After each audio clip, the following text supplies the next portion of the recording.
Add this one to the long list of harmful side effects from Obamacare for our economy. The president's health care law could cost America's job market more than 2 million workers. And this is according to a new projection by the nonpartisan Congressional Budget Office. Take notes, Bob. Its director explained why on Capitol Hill today. By providing heavily subsidized health insurance to people with very low income and then withdrawing those subsidies as income rises, the Act creates a disincentive for people to work relative to what would have been the case in the absence of that Act. Well, the White House, of course, is trying its hardest to spin the news. This might be somebody who used to work 60 hours because they needed health insurance, and now they can get a different job at 35 hours that doesn't offer health insurance, but they're getting it through this. This number itself is a small percentage of the overall economy. Second of all, this number itself is about effectively choices of people. And third, it doesn't reflect the full set of factors that go into it. And Britt Hume isn't impressed. That was a sad briefing, Megan. That really was. That performance by Jason Furman was one of the most unconvincing performances I've seen. His answers to the questions were they were pathetic. Nowhere to turn, nowhere to go. Put that poor guy with that haircut out in front of the people to answer these questions, and it just didn't go well, did it, Eric? Because the math is not on their side. Not Britt Hume. No, the other guy. Look, Doug Elmendorf. It's supposed to be fair and balanced right down the middle. The CBO scored it. Every time they scored something positive for the Obamacare, Obama's, any of his initiatives, we heard about it. The White House put it out there prominently on the whitehouse.gov website. All right, so here's the deal. 2.3 million jobs that you talked about, but they're trying to spin it in that, don't worry, that's a good thing. It's actually reducing the supply of labor. Lower supply brings wages up. It's wrong. What it's actually doing is it's decreasing our labor participation rate. People are giving up hope. If it were people choosing not to because you know what, it's time, I'm moving on, that's not the case. They're giving up hope with jobs. We're at the lowest rate in 30 years. Here's the other one, though.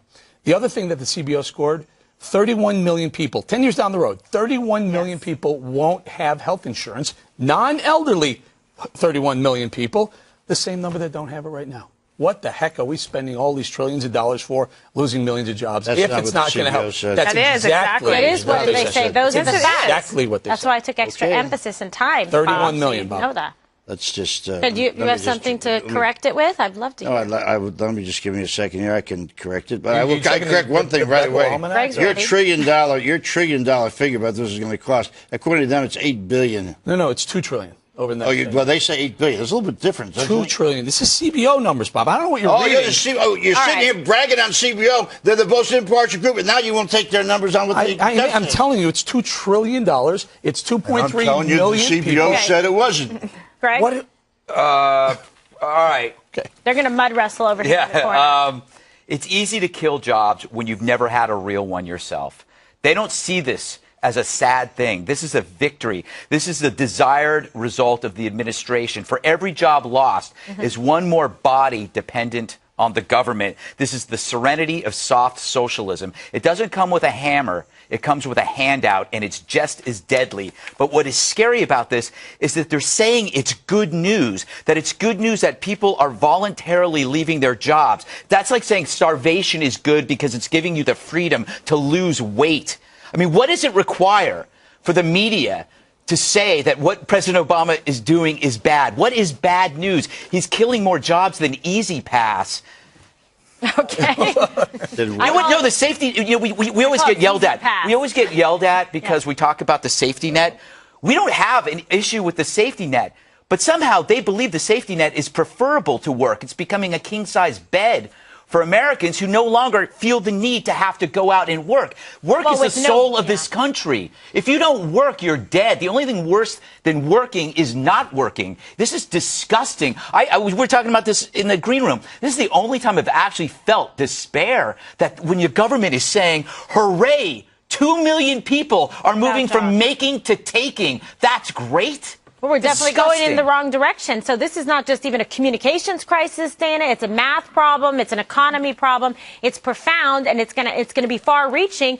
Where do they go from here, and why aren't people finally getting it? Well, they worked all day yesterday and overnight to try to get reporters to try to defend them. So you have the New York Times editorial page today actually calling this report liberating. This is a liberating thing for Americans because they're not going to be locked into jobs that they hated.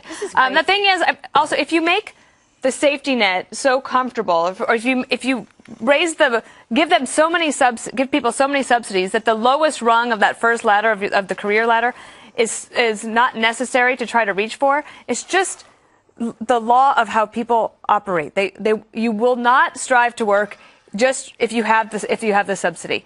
And the work is actually what just made this country so great. I felt today like it was defining America down. Mm-hmm. The truth is that a law that discourages work by giving people a subsidy, it is a bad thing.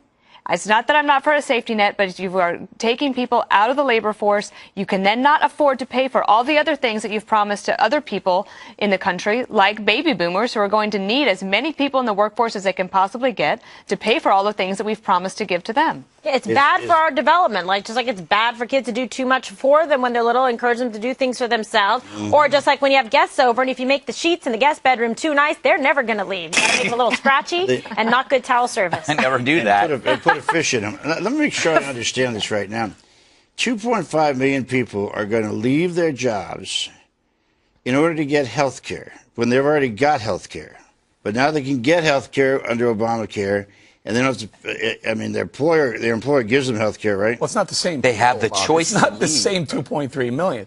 Aggregately, 2.3 million people more will leave the workforce that end up coming into what I want to, I'm not being argumentative. I just want to know what is the thinking. Don't ask me. Ask the CBO. They scored this thing. But I thought you learned people. I mean, I'm the one who's supposed to be not learned here. I want to know why it is that people are going to leave a paying job just to get health care and then not get any other money to live. Now, how's that figure out? Because in order to pay for their health care, they couldn't afford to continue to work a part-time job or 2 or 3 part-time jobs, so they go on Medicare. Now they're going to have health care and they're not going to have any other money to put gas in their car to do anything like that? Can I do, Bob, please, this is a CBO. This isn't, you say fall back and say we're not making it up. Can we just talk about something? That's a lie. So Obamacare for people who don't have or can't afford health insurance is, in fact, a safety net. Dana's right. So is unemployment insurance, so are food stamps, all these safety nets. What they're doing is at some point we're realizing that the GOP has been right for the last 60 or 70 years, saying you can't keep extending these payments, these transfer payments to people from the makers to the takers. It disincentivizes them to go work. Okay, so let me show you this right. You leave your job, a paying job, you go and you get health care, and that's subsidized. You get food stamps, and you get maybe unemployment benefits, and that's what you get, right? That's the total safety net we're talking about. Which means that they're much worse off, much worse off. Bob, I just want to know who these people are. Okay, Bob, but first of all, it would be helpful if we could all be operating from the same information, which is the CBO report, which we've all spent the last 2 days reading. The point of this is not that there's not 2.5 million people that are just all of a sudden not going to have jobs. It's lots of different things. For example, one of the things CBO explains is that let's say that you have a 40-hour-a-week job, but you're working 40 hours because that's how you got your health care. But that you really don't want to work as many hours because you have other obligations. You think you want to take your kid to soccer practice, whatever. So you decide then to work 30 hours only, which means that you can get to keep your health insurance if you're working 30 hours. So it's the equivalent of 2.5 million jobs. So that's what we're talking about. It's not like you're giving pink slips to 2.5 million people. It's the equivalent of taking 2.5 million people out of the labor force because they're disincentivized to work. Are you suggesting that I didn't read the CBO report the last 2 days? I think I am. Because otherwise, why are we arguing about the core basic facts of what the CBO said? The last 2 days? Yes, I did. But this is how... Okay. This is how the revolution works. It is not overnight. It is a gradual expansion of government, replacing market services with mediocrity, imposters. Ultimately, work for the poor becomes unnecessary because they get these free things, and only the rich will end up getting the quality goods because they're the ones working.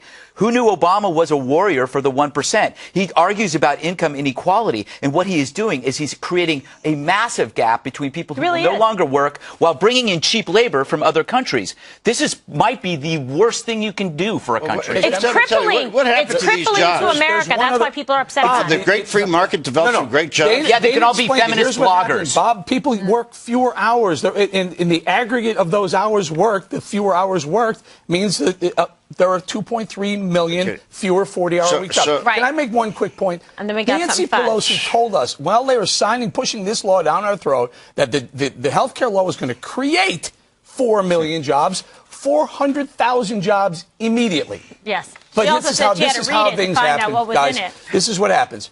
You go from create 4 million to actually lose 2.3 million, and none were created. Because the media doesn't question their math or the ObamaCare, the policies, or even read. No, this is true. That's why we're all sitting here. The only ones that have been saying it. Now everything is coming home and chickens. I do think that their spin over the last 2 days is actually what's made people even more mad. Yeah. People can deal with the facts. They get irritated about the spin. Right. And it also undercuts President Obama's message on inequality.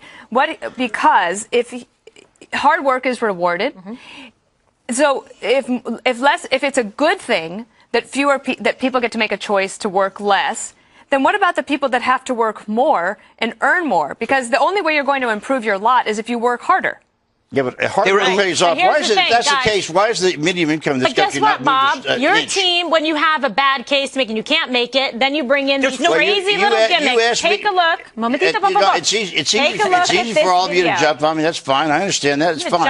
I just want to know why it is that during the great free market has not created a damn good job for the middle class. Can you please? Obama's the animal video. What are you saying? That was happening back during Bush and Obama. Bush's fault. No, look at the medium income. Is that what they call it, a call for? It should be called a beg for. I'm begging for the song. Sean, get that thing down. Did you hear me? All right, Bob is yelling.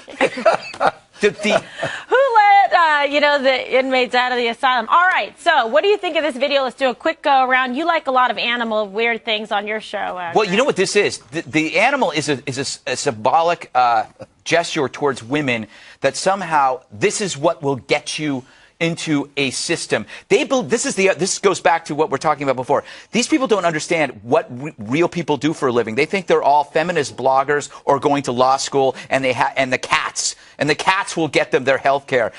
Human beings cannot lead productive lives without productivity. We're replacing our soul with sloth, and this is garbage. All right, well, I mean, when you have to bring in the animals, it is garbage. Anybody else got a quick You should admit that this is bad. I don't know how effective this ad would be because I've watched it 4 times now, and every time I look at it, I think it's for pet food.